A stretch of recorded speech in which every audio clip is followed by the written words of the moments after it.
আপনার এই সাপ্তাহিক পাঠচক্রে কঠোপনিষদ পাঠ, সেটা আমরা ধারাবাহিকভাবে এখন কঠোপনিষদ পাঠ করছি। সেই কঠোপনিষদে আমরা দ্বিতীয় অধ্যায়ের প্রথম বলিরই 12টি মন্ত্র পাঠ করেছি। আজকে আমরা 13 নম্বর মন্ত্রটি পাঠ করব। শুরুতেই কঠোপনিষদের শান্তি মন্ত্র পাঠ।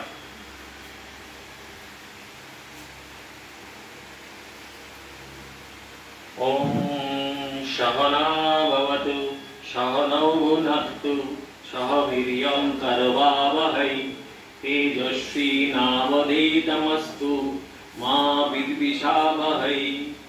ওম শান্তি শান্তি শান্তি।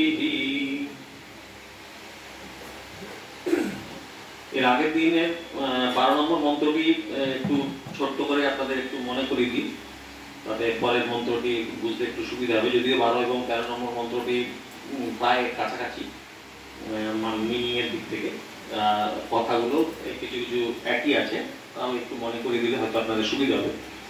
আমরা যেটা পড়েছিলাম 12 নম্বর মন্ত্রে, যে অঙ্গুষ্ঠমাত্র পুরুষ মধ্য আত্মনি তিষ্ঠতি ঈশানভূত ভক্তস্য না তত অভিজিগুপ্সতে এতৎ বৈতৎ। এখানে যে অঙ্গুষ্ঠ মাত্র, এই কথাটির একটি তাৎপর্য আছে। মানে অঙ্গুষ্ঠ মাত্র দিয়ে বোঝানো হয়েছে যে পরব্রহ্ম পরমেশ্বরকে বোঝানো হয়েছে অঙ্গুষ্ঠ মাত্র। যদিও পরব্রহ্ম পরমেশ্বরকে কোনো পরিমাপ করা যায় না, তিনি তাকে কোনোভাবেই মাপা হয় না, কিন্তু এটা একটা প্রতীকী বিষয় যে কিভাবে আমরা তাকে জানবো। এই মন্ত্রে, এই বলির যে মন্ত্র, তাতে জীবাত্মা এবং পরমাত্মা যে এক, সেই বিষয়ে বলা হচ্ছে। এবং সেই মন্ত্রগুলিতে বলার পরে এখন বলছেন যে জীবাত্মা এবং পরমাত্মা এক তো ঠিক আছে, কিন্তু আমরা বুঝবো কেমন করে যে জীবাত্মা এবং পরমাত্মা এক, সেটা আমরা কেমন করে বুঝবো, সেইটা বোঝাতে গিয়ে এখানে বলছেন যে প্রতীকী একটা প্রতীকের ব্যবহার নিয়েছে অঙ্গুষ্ঠ মাত্র। যদিও পরিমাপ করা যায় না পরব্রহ্ম বা পরমেশ্বরকে, কিন্তু বুঝতে সুবিধা হওয়ার জন্য, তাই জন্যই এই অঙ্গুষ্ঠ মাত্র করেছেন। যদিও এই অঙ্গুষ্ঠ মাত্রটা শুধুমাত্রই প্রতীক, কারণ এটা এক একজন প্রাণীর দেহের মাপ অনুযায়ী হতে পারে। একটা পিঁপড়ের দেহে অঙ্গুষ্ঠ মাত্র নয়, তার দেহটাই আঙুলের সমান নয়, তো তার দেহ হবে কি করে। আবার হাতির হৃদয় অনেক বড়, মানুষের হৃদয় সেই হিসাবে বলা হয়েছে। যদিও মানুষের যে জীবন, যে মনুষ্য জন্ম, সেটি হচ্ছে দুর্লভ, এটা বলা হয়েছে। এবং এই মনুষ্য জীবনকে এই পরব্রহ্ম লাভের অধিকারী হিসাবে বিবেচনা করা হয়ে থাকে। তাই জন্যেই মানুষের যে প্রতীক, মানুষের হৃদয়ের প্রতীক, এবং পরব্রহ্ম পরমেশ্বর কোথায় থাকেন সেইটি বলতে গিয়ে বলছেন পরব্রহ্ম থাকেন হৃদয় পুরে, মানে পুরুষ। এখানে বলেছেন যেমন পুরুষ অঙ্গুষ্ঠ মাত্র পুরুষ। পুরুষ কথাটার অর্থ হচ্ছে পুরো। পুরো মানে স্থান, কোন জায়গাকে বলা হয় পুর। বিষ্ণুপুর, বিষ্ণুপুর মানে বিষ্ণুর স্থান, সেটা হচ্ছে বিষ্ণুপুর। এবং পুরুষ পুরো ঈশ, মানে যেখানে ভগবান বাস করেন সেটা হচ্ছে পুরুষ, তাকে বলা হয় পুরুষ। তো সেই পুরুষ মধ্য আত্মনি তিষ্ঠতি, কোথায় থাকেন সেখানে বলা হয়েছে যে হৃদয়ের যে গুহা আছে। এর আগের মন্ত্রগুলিতে আমরা পড়েছি হৃদয় এবং গুহাতে বাস, তিনি অবস্থান করেন। সেইভাবেই এখানেও বলছে যে হৃদয় এবং গুহাতে আত্মানি তিষ্ঠতি, তিনি অবস্থান করেন শরীরের মধ্যভাগে। এটা একটা আমরা মানে প্রতীক হিসাবে বংশাদের ঋষিরা এটা ধরে নিয়েছেন যে কোথায় অবস্থান করবেন। হৃদয় হচ্ছে সবচেয়ে মূল্যবান একটি অঙ্গ মানবের শরীরে, তাই সেই মূল্যবান অঙ্গে মূল্যবান পরমেশ্বর পরব্রহ্ম ভগবানকেই বসানো হয়েছে। হচ্ছে ভালো জায়গা বোধহয় আর হতে পারে না, সেই কথাই উপনিষদ বলছে। তো সেই জন্যই তাকে হৃদয়ের রূপ, হৃদয়পুর মানে হৃদয়ের যে মধ্যভাগ, শরীরের মধ্যভাগে যে হৃদয় আছে সেখানে বসানো হয়েছে। এবং তারপরে বলছেন ঈশান ভূত ভব্যস্য। ঈশান ভূত ভব্যস্য, ভূত ভব্যস্য মানে ভূত এবং ভবিষ্যৎ, তার মানে তার সাথে বর্তমানও আছে। ঈশান, ঈশান মানে কি? ঈশান মানে হচ্ছে শাসনকর্তা, নিয়ন্ত্রণকর্তা। যিনি ঈশ মানে ভগবান বা পরমেশ্বর, যিনি শাসন করেন বা নিয়ন্ত্রণ করে। কাকে শাসন করেন? এই পুরো ব্রহ্মাণ্ডকে শাসন করছেন। তার অভিপ্রায়, তার ইচ্ছাতেই সমস্ত কিছু হচ্ছে, তাই তাকে বলছেন ঈশান বা শাসনকর্তা। এবং ঈশান ভূত ভব্যস্য, তিনি এই ভূত ভবিষ্যৎ বর্তমানের যে শাসনকর্তা। তাকে না তত বিজু, তাকে যিনি জেনে যান, এই কথাটি যিনি জানতে পারেন, বুঝতে পারেন, উপলব্ধি করতে পারেন যে এই হৃদয়ের গুহাতে পরমেশ্বর ভগবান অবস্থান করছেন, না তত বিদ্যুৎ শব্দে, তখন তিনি আর এই কথাটাই ধরে নেন আমিও যেমন একজন মানুষ বা আমি একজন প্রাণী, সমস্ত প্রাণীর ভেতরেই তো পরব্রহ্ম পরমেশ্বর অবস্থান করছেন, তাহলে আমার ভেতরে যখন আছে পরমেশ্বর, তখন ওনার ভেতরেও আছে, ওনার ভেতরেও আছে, ওনার ভেতরেও আছে, সবার ভেতরে পরমেশ্বর ভগবানের অবস্থান আছে।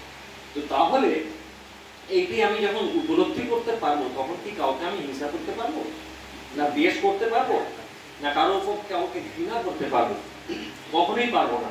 সেটাই বলছেন ন তত বিজুগুপ্সতে। বিজুগুপ্সতে কথাটার অর্থ হচ্ছে ঘৃণা বা হিংসা।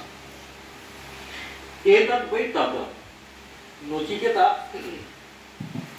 যমরাজের কাছে 3টি বর পেয়েছিলেন, তার তৃতীয় বরটিতে তিনি পরব্রহ্ম পরমেশ্বর সম্বন্ধে জানতে চেয়েছিলেন। তার এই প্রশ্নের উত্তর দিতে গিয়ে এতগুলি মন্ত্রের অবতারণা করেছেন যমরাজ, এবং এই প্রশ্নটি বলছেন এই যে এই এতদ বৈ তত, এই ইনি সেই পরমাত্মা যার কথা তুমি জানতে চেয়েছিলে।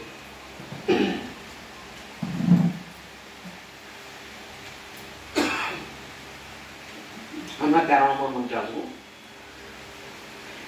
এখানেও দেখুন শুরু হচ্ছে অঙ্গুষ্ঠ মাত্র পুরুষ দিয়ে। অঙ্গুষ্ঠ মাত্র পুরুষ যতিরিব ইব আধুমকা ঈশান ভূত ভব্যস্য স এবাদ্য স উ স্ব এতদ বৈ তত। এখানেও সে একইভাবে অঙ্গুষ্ঠ মাত্র দিয়ে শুরু হয়েছে। এখানে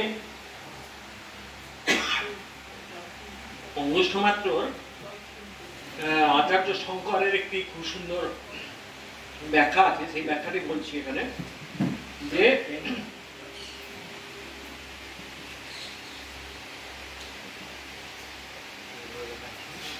আচার্য শঙ্কর এখানে একটি এই অঙ্গুষ্ঠ মাত্রার একটি সুন্দর ব্যাখ্যা দিয়েছেন।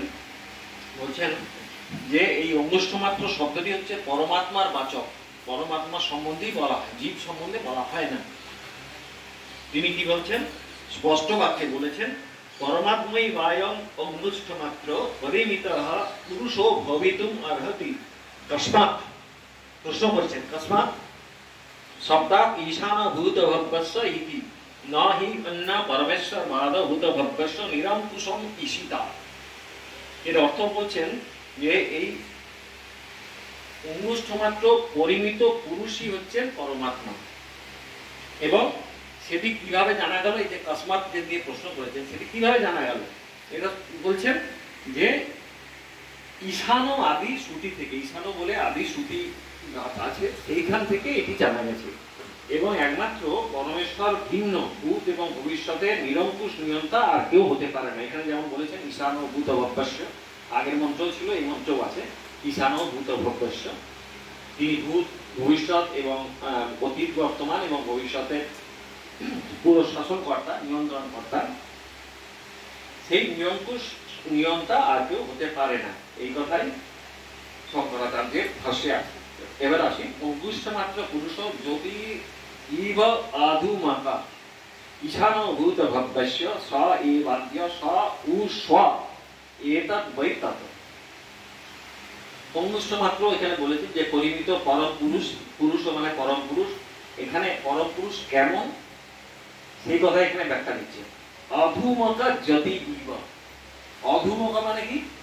ধূমহীন, যেখানে ধোঁয়া নেই, তাকে বলা হয় অধুমক। জ্যোতি ইব, ইব কথার মানে হচ্ছে মতো, তুলনা করা হচ্ছে জ্যোতির মতো, ইব জ্যোতি ইব। এবং তারপরে আবার সেই একই কথা ভূত ভব্যস্য ঈশান। তো এখানে কি বলছেন যে অধুমক, এই কথার অর্থটা কি? জ্যোতি ইব অধুমক। আমরা জ্যোতি মানে প্রকাশ, লাইট, এই লাইট জ্বলছে, আমরা সব কিছু দেখতে পাচ্ছি, লাইট জ্বলবে না সমগ্রতা কিছু দেখতে পাবো। এবারে কি হচ্ছে জ্যোতি ইব মানে সেই অন্ধকার, সেই আলো, আলোতে সাধারণ যে লৌকিক আলো আমরা দেখতে পাই, এমনি সাধারণ যে আলো আমাদের কাছে আছে, সেই আলোর মধ্যে অনেক ধোঁয়া, ধুলো ইত্যাদি মিশে থাকে, যার ফলে একটা আবরণ আমাদের চোখের সামনে থেকে যায়, পুরো পরিষ্কার সবকিছু আমরা দেখতে পাই না। কিন্তু এই যে পরমেশ্বর পরব্রহ্মের যে জ্যোতি, সেই জ্যোতি হচ্ছে অধুমকা, তার মধ্যে কোনো ধোঁয়া নেই, কোনো ধুলো নেই, কিছু নেই। এই কথাটাই এখানে বলছেন। এবং স এব অদ্য, সেই পরমাত্মাই, এই যে ভূত ভব্যস্য, তারপরেই বলছেন যে স এব অদ্য, তিনি সেই পরমাত্মাই আজ, অদ্য মানে আজ, উ এবং স সোয়া, তার অবস্থায় ব বিসর্গ, সোয়া, স মানে হচ্ছে কাল, আগামীকাল। আমরা বলি না পরশু, পরশ্য, সে হচ্ছে আগামীকাল, পরশ্য মানে তার পরের দিন, স মানে আগামীকাল। সেখানে বলছেন যে তিনি আগামীকাল, গতকালও ছিলেন, আগামীকালও থাকবেন, অর্থাৎ তিনি নিত্য সনাতন, তার কোনো পরিবর্তন নেই। তিনি